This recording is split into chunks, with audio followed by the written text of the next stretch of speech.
Ikem su Igbo bịa, onye Igbo, onye patikul Igbo kwesịrị bịa, bụ ndị Ikem. Anambra kwesịrị bịa. Nụanị. Chukwu gọzie unu.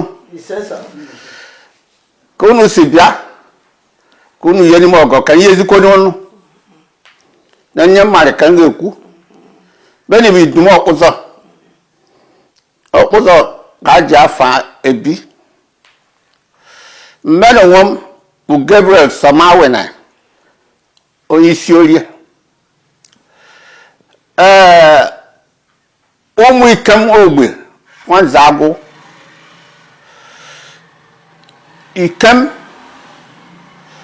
ka anyị si bịa n'Igbo ka Ikem si bịa n'ụbọrọ. Onye si Igbo bịa si n'Igbo bịa na-agba nta gbasazia n'ebe ụbụrụ dị ụbụrụ ezemu ya ka eji kpọọ ụbụrụ ezemu abawe ọbịa na-agba nta gbasazia bụ ụbụrụ amịrị ọbịazia na-ene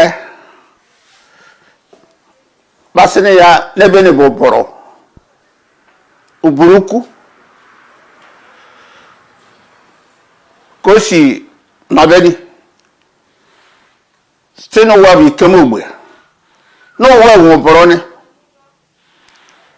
ka o si weshi Ikem ka o si weshi Ikem n'ụbụrụ bedi dọ. So n'afọ ụzọ afọ ya bịazi oge o ji bịa aya ebu mezie ọbịa bịa kee idum ọkpụzọ echemenche ama bụ ndị agha bịa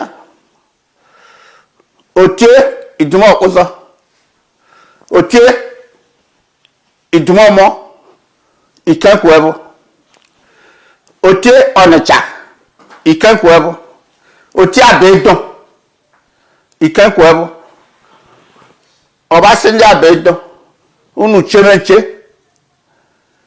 si Abeidon wee bịa ụbụrụ dị ndị ọbụla gafeni ndị agha bịa wee cheriwe ọ tọgbọzikwa isi orie n'ebeni wee chemenche tọgbọzikwa ogbe ego n'ụzọ siri ọpụsha wee chemenche tọgbọ ndị Ọnịcha bụ Ọnịcha na-eche nche ka esi apụ Ọnịcha ugbo ka o si bụ n'Ikem eche nche na ụbụrụ dọ ya bụ ọnọdụ wee. Ikem su Igbo bịa, onye Igbo, onye patikul Igbo kwesịrị bịa, bụ ndị Ikem. Anambra kwesịrị bịa. So ụbọ onye ọnọ bịa ja be agba nta ka ọnọ kezie ọnọdụ n'ụbụrụ ka abụ